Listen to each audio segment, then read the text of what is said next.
I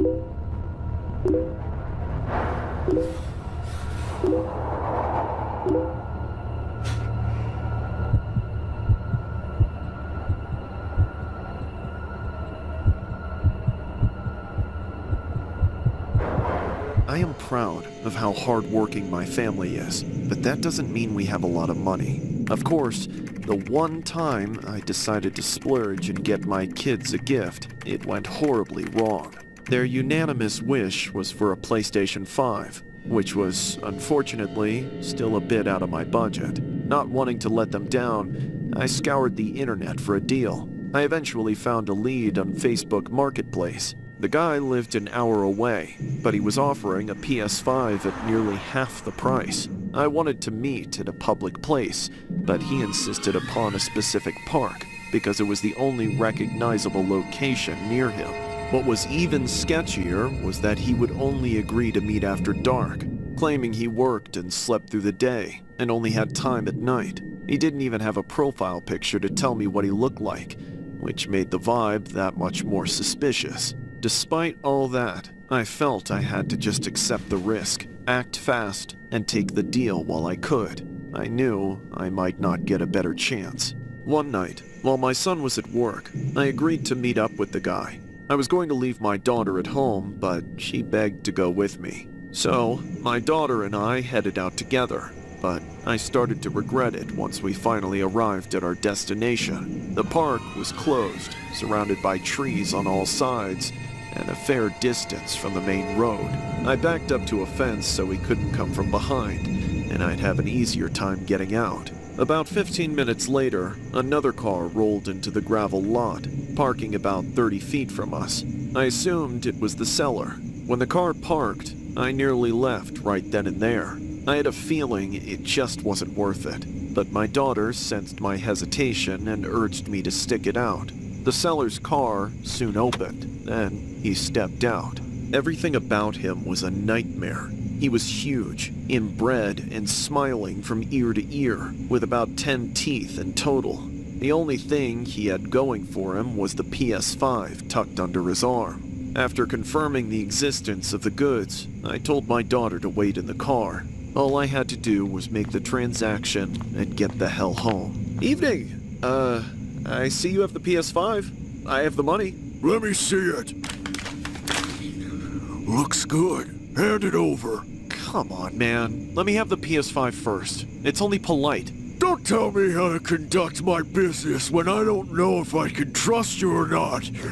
Come here and give me the money, or I go home right now. All right. Damn. Don't be shy. I don't bite. Usually. Here. It's all there. Actually, I don't believe it is. See, this here machine is worth $500. Why would I sell it to you for just $3? Because that's the price we agreed upon. If you don't like it, just give me back the cash and we'll both go home empty-handed. Who's in the car? Excuse me? I said, who's that waiting in the car? Did you bring her to sweeten the deal? If so, then I accept. Absolutely not. Think about it, buddy. She gives me something she's just sitting on, and I might part with the PlayStation for free. Go to hell, you pervert! That's my daughter! So what? You want to do her together? Enough! Give me back my money! He took the console and smacked me across the face. The plastic cracked and sent me to the ground in a daze. I came back just a few seconds later, but the next thing I saw was that pervert running towards my car. As I got to my feet, I watched him dash through the window. My daughter was screaming for help as he reached through and put his hands on her. But then, I finally got there and sucker punched him. A hook to the jaw sent him right to sleep. I didn't waste any time trying to get my money back from him or anything. I got in the car and floored it. Gravel spewed everywhere. The car spun wildly, but I got it under control and pointed us back toward the road.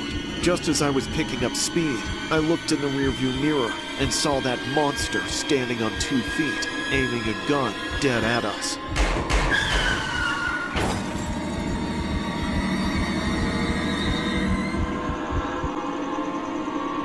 A father and daughter from the Memphis area were found taken out by a firearm inside a crashed vehicle on a rural Mississippi road after heading to a Facebook Marketplace meetup to buy a PlayStation 5. Authorities identified the victims as 39-year-old Victor Gonzalez and his 19-year-old daughter Serenity Gonzalez. Family members told the outlets that Victor Gonzalez and his daughter had planned to meet someone about purchasing a PlayStation 5 listed on Facebook Marketplace. Jesse Waterman, Victor Gonzalez's son and Serenity Gonzalez's brother, said the pair had left home to buy the gaming console. Quote, "They were going to get a PlayStation 5 off of Facebook Marketplace, and something must have happened with the transaction. From what it looks like, they were trying to flee based on the tracks on the road and the mud on the side of the van."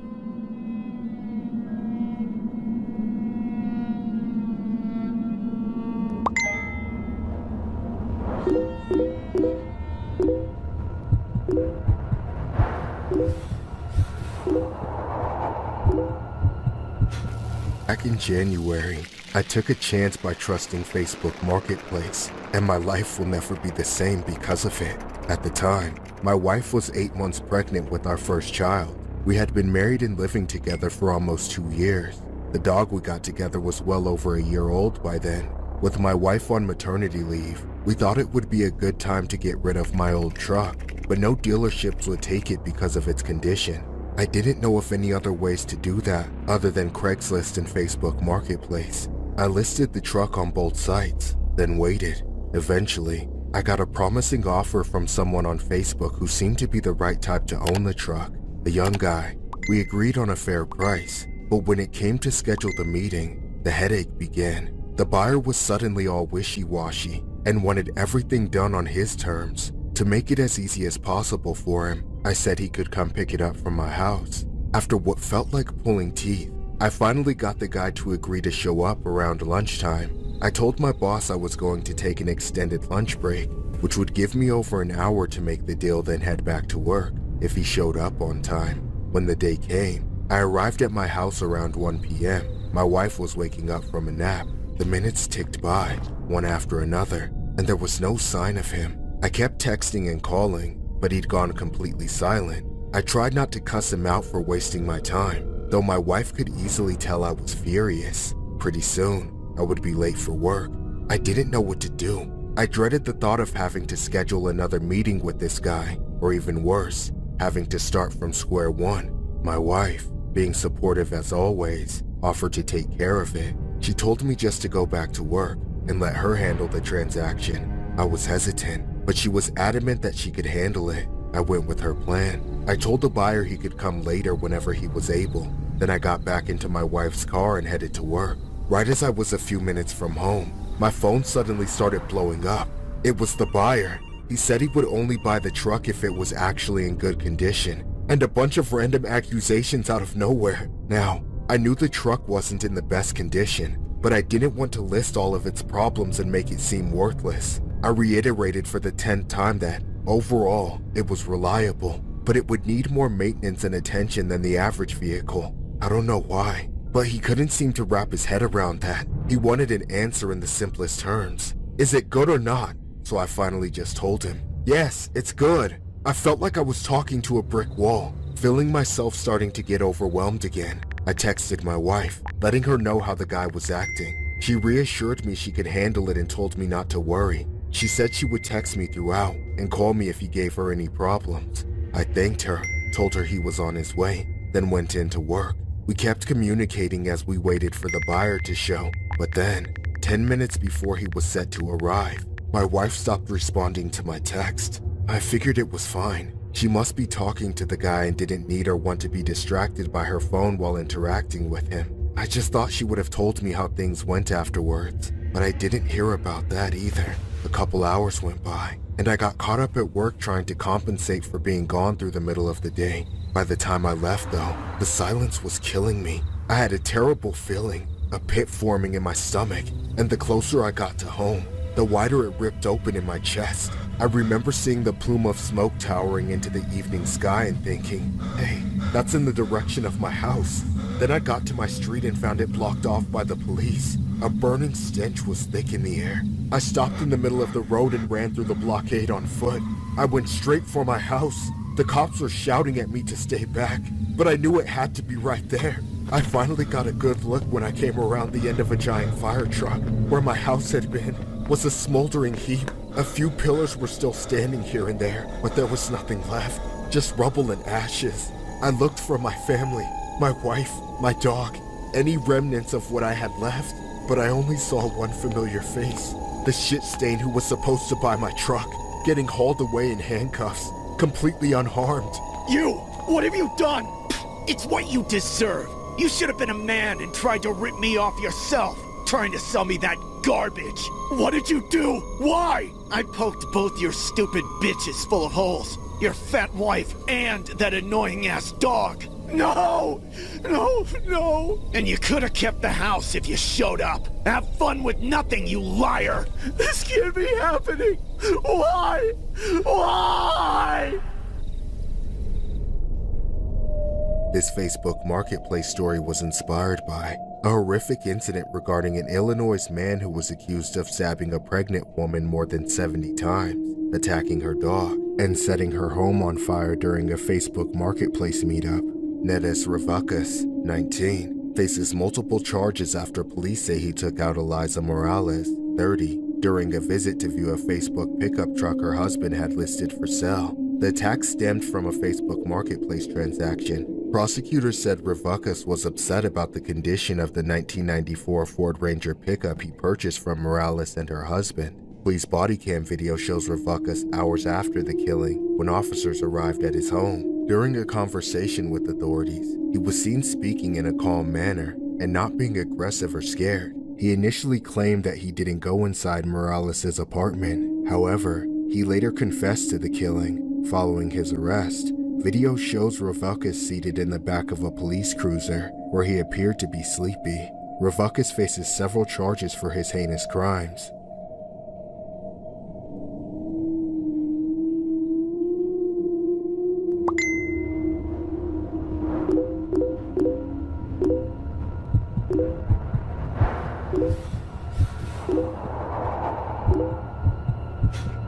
Facebook Marketplace ruined my life.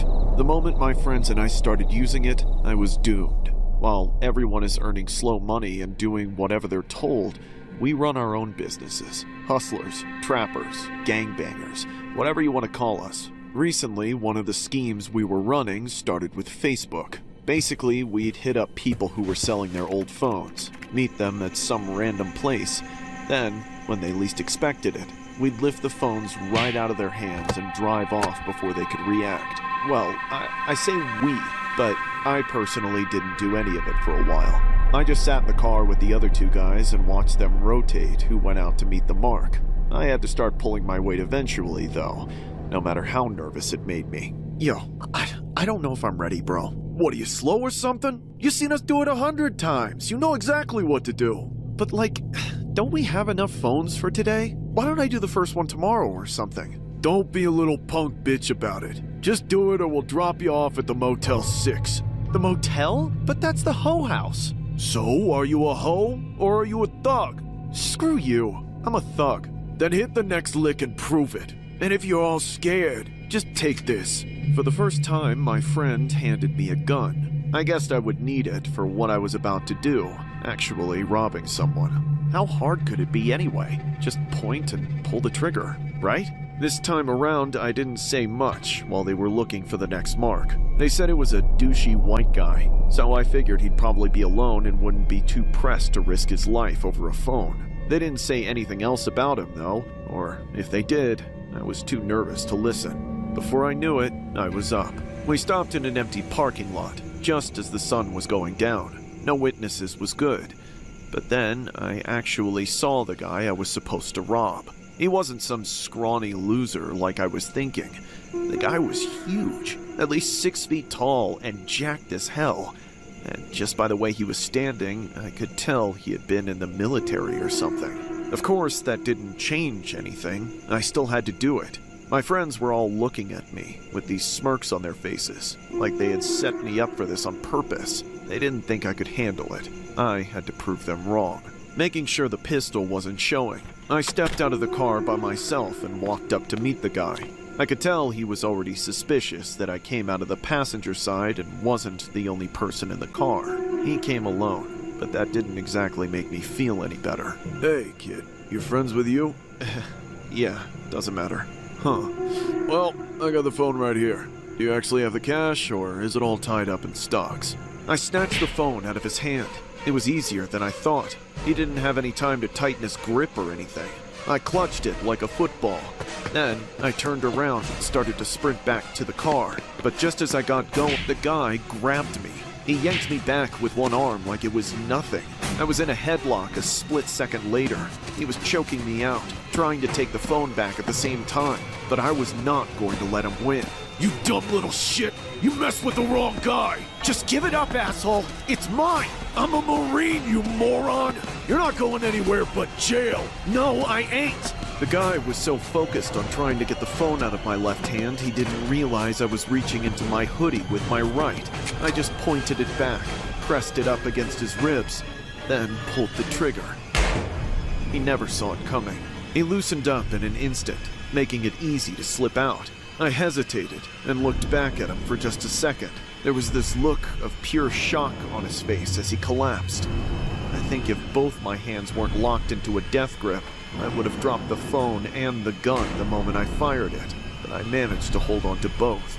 As the ringing in my ears went down, I finally heard my friends shouting at me to come back to the car. I started running and jumped in without thinking, just happy they didn't drive off without me. The silence in the car afterwards wasn't comforting, though. They didn't expect me to do any of what I did. None of us really knew how to react or what was going to happen next. Unfortunately for us, the whole city wanted our heads on platters. The guy died, and apparently he was some kind of hero. The cops tracked us down, and within a couple of days, we were all in jail. I don't think they're going to go easy on me just because I'm young, either. I think they're going to make an example out of us. If we had just not messed with Facebook Marketplace that day, we'd all still be free.